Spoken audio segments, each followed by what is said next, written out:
deməli, Nəbə surəsinin açıqlamasına, təfsirinə davam edirik. Necə ki, bildirmişdik, Nəbə surəsi bir xəbər barədədir. Yəni, adı elə keçir ki, Nəbə, yəni xəbər deməkdir. Amma nəyin xəbəri? Qiyamət gününün xəbəri və gələcəkdə nələr baş verəcəksə, onların xəbəri. Və biz qalmışdıq 17-ci ayədə. Şübhəsiz ki, ayırt etmə gününün vaxtı təyin edilmişdir. Ayırt etmə günü artıq haqq ilə batil arasında hökm verilir. Allah Teala insanlar arasında artıq ədalətli hökm verilir. Bu dünyada cəzasını çəkməyən axirətdə mütləq onun cəzasını alır. Bütün bəşəriyyət bu məsələyə qatılır.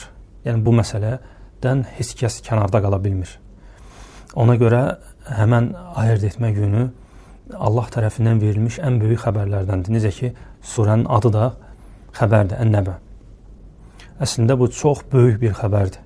Hansı ki, insanlar bu xəbəri eşidəndə, bu xəbər barədə eşidəndə çox narahat olmalıdırlar. Nəyə görə? Çünki yəni gələcəkdə baş verəcək böyük bir fəlakət, gələcəkdə baş verəcək böyük bir mənfəət, böyük bir itki xəbər verilib.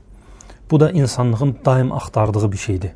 Yəni, insanlar daim xəbər axtarırlar ki, sabah nə baş verə bilər. Hətta xeyir əldə eləsinlər və ya hər hansı bir baş verəcək bir şərdən uzaq ola bilsinlər. Ona görə yəni, ən böyük xeyir barədə baş verə biləcək, ən böyük, mütləq baş verəcək bir xeyir barədə Uca Rəbbimiz xəbər verib, həmçinin mütləq şəkildə baş verəcək böyük bir şər hadisə barədə Rəbbimiz xəbər verib. Necə ki, Peyğəmbərimiz ilk Peyğəmbərliyə çıxanda, ona təbliğ əmr olunanda, o ki, çıxır dağın başına və oradan çağırır bütün ətrafını, qohumlarını, qəbilələrini, hamısını çağırır ki, ay cəmaat yığır. Və çağıran da çox mühüm bir insanıdır deyə Muhammed, Allahın salavatı və salamı olsun, həddindən artıq ciddi bir insan kimi tanınırdı. Ən doğru, düzgün danışan insan kimi, ən əxlaqlı insan, ən hörmətli, sayğılı insan kimi tanındığına görə istisnasız demək olar ki, hər kəs onun çağırışını gəldi, dinləsin ki, nə istəyir. Yəni, elə bir çağırışla çağırdı ki, insanları ki, elə çağırış adətən döyüşdən qabaq olur ki, yəni ölüm itim məsələsi var. Ona görə insanlar. Və burada da yəni bu mənzərə özü-özlüyündə də nəyi xəbər verir? Xəbər verir ki, yəni necə ki, Peyğəmbərimiz insanları bu formada toplayıb, onlara böyük bir xəbər verirsə, Quran da həmçinin bunu insanlara çatdırır. Yəni bu Quran aramızda Peyğəmbər olmasa da, Peyğəmbərin gətirdiyi Quran bu şəkildə insanlara təqdim olunmalıdır ki, bu böyük bir xəbərdir. Necə ki, Peyğəmbər car çəkib insanlara çağırıb ki, və onlara nəyi təqdim edir? Deyir ki, ey filankəs, ey əmim, ey bibim, ey filankəs, indi nə istəyirsinizsə məndən istəyin. Mən sizə əlimdə olanı verə bilərəm, amma böyük bir qarşıda gələn böyük bir fəlakət, böyük bir cəza, hesab gününün hesabından, onun necə deyərlər, mühakiməsindən sizi qoruya bilmərəm. Allahın cəzasından, Allahın hökmündən sizi qoruya bilmərəm. Və bəzi təbii ki, iman gətirənlər də oldu, iman gətirməyənlər oldu və onlardan biri də əmsi oldu. Yəni, məqsəd nədir? Məqsəd odur ki, yəni Peyğəmbərimiz sallallahu aleyhi və səlləm bu Quranla insanlara başa salmaq istədi ki, mən sizə, yəni real bir qarşıda sizin gözləyə biləcəyiniz ən dəhşətli bir hadisə ilə sizi xəbərdar edirəm. Ona görə də bu Nəbə surəsi də böyük bir xəbərdarlıqdır. Ona görə deyir ki, şübhəsiz ki, ayırt etmə gününün vaxtı təyin edilmişdir. Yəni artıq onun saatı, onun vaxtı, dəqiqəsi Allah tərəfindən təyin edilmişdir. Heç kəs onu bilə bilməz Allahdan başqa və onun vaxtı da gizlədilib, hətta insanlar ona arxain olmasınlar o vaxta. Sonra digər ayədə Uca Rəbbimiz buyurur ki, mənaca, sura üflənəcəyi gün siz dəstə-dəstə gələcəksiniz. Bilirik ki, sura üfürən bir mələk var, İsrafil. Allah Teala onu yaradıb və onun əsas görəcəyi işlərdən biri də qiyamətin xəbərini verməkdir. O da sura üfləməklə qiyamət qopacaq. Bu qiyamətin necə deyirlər, başlanğıcıdır. Bu əslində yenə də çox böyük bir xəbərdir.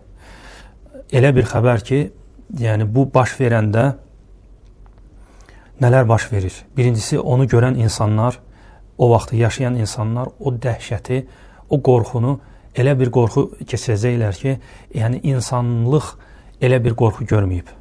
Hətta digər ayələrdə gəlir ki, uşaqları saçını ağardan bir qorxu, qiyamətin dəhşəti. Yevmən yecəlu vildənə şibə, o gün uşaq ağarmış olacaq saçı, yəni qısa bir müddətdə saç ağarır qorxudan, yəni qorxunun şiddətindən. Ona görə də yəni Allah Taala o gündən insanları çəkindirir. Hansı ki, o sura üfürülür, qiyamət qopur və sonra nə baş verir? Diriliş baş verir. İnsanların qəbirlərdən çıxması həqiqətən çox dəhşətli bir mənzərədir. Sonra buyurur ki, göydə bir çox qapılar açılacaqdır. Göydən qapılar açılır. Nəyə görə? Təfsirdə gəlir ki, göydən mələklər nazil olur. Göydən qapılar açılır və sonra Allah Taala buyurur ki, dağlar hərəkətə gətiriləcək və ilğim kimi olacaq. Dağlar hərəkətə gəlib parça-parça olacaq.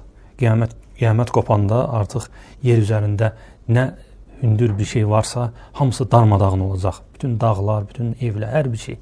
Yer üzərində heç nə qalmayacaq. Hətta insanlar Allahın gücünü görsünlər. Sonra buyurur ki, şübhəsiz ki, cəhənnəm pusqudadır.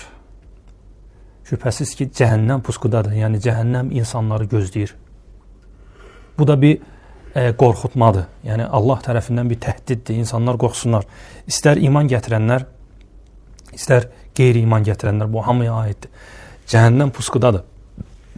Hətta gəlir ki, yəni, cəhənnəmi görmədən, onun üstündən keçmədən heç kəs cənnətə girə bilməz. Yəni, insanların hamısı ora varid olur. Lakin müttəqilər oradan azad olur. Ora girmədən, oradan canı qurtulur. Yalnız günahkar müsəlmanlar ki, həddindən artıq çox günah ediblər, onların tərəziləri ağır gəlib. Günah tərəziləri ağır gəlib və onlar cəhənnəm atəşinə düşə biləcəklər. Necə ki, Peyğəmbərimiz xəbər verib bu barədə ki, bəzi insanlar müsəlman olduqları halda, ibadət etdikləri halda belə cəhənnəmə düşəcək. Yəni, bu Allahın, uca Rəbbimizin ədalətini göstərir. Ki, yəni, bu məsələdə heç bir tərəfkeşlik yoxdur. Baxmayaraq ki, bəzi insanlar hətta Allaha ibadət ediblər, namaz qılıblar, oruç tutublar, amma haqq kəsiblər, haqq yeyiblər, haram yeyiblər, haram işlərlə məşğul olublar, onlar cəzasını almalıdırlar.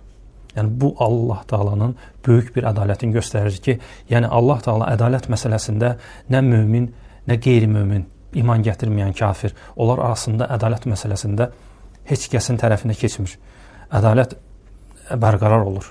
Yəni, bir ibadət əhli, hətta namaz qılan olsa belə cəhənnəmə düşə bilər, əgər günah tərəzisi ağır gələcəksə.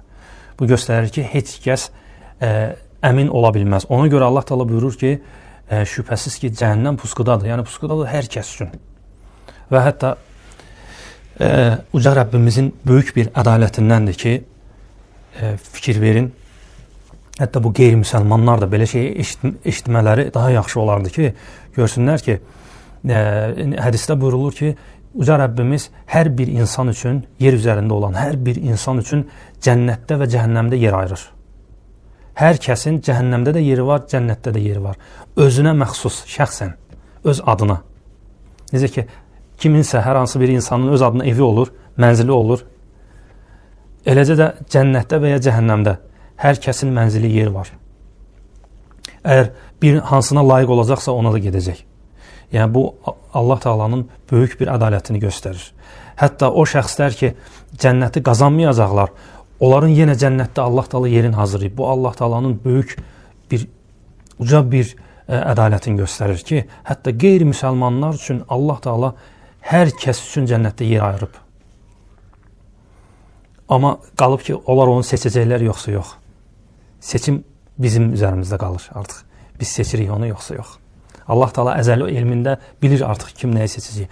Amma yenə onun mükəmməl, necə deyərlər, sifətlərindən biri də ədalət sifətidir ki, görürsünüz ki, bu məsələdə də Allah Taala uca ədalət sahibidir ki, hətta cəhənnəm, cənnətdə də belə fərq qoymayıb heç kəsə. Hər kəsin cəhənnəmdə yeri var. Hətta sevdiyi qullarının belə cəhənnəmdə yeri var. Ki, yəni, asi olsan, yerin oradır. İtaat etsən, səni öz sevdiyin yerə göndərəcək. Ona görə yəni, bu insan üçün bir xatırlatmadır. Bu, hər bir insan üçün həm bir müjdədir, həm də bir qorxudur. Necə biz bilirik ki, bir insan yəni doğru, düzgün şəkildə öz Rəbbinə o vaxt ibadət edər ki, o vaxt onun ibadəti bu iki əsas üzərində olsun. Qorxu və ümid. Qorxu onu çəkindirər Allahın qadağan etdiyi şeylərdən. Ümid də nə edir? Ümid ona yardım olar, dəstək olar ki, Allaha tərəf gedən yolda möhkəm olsun, davamlı olsun.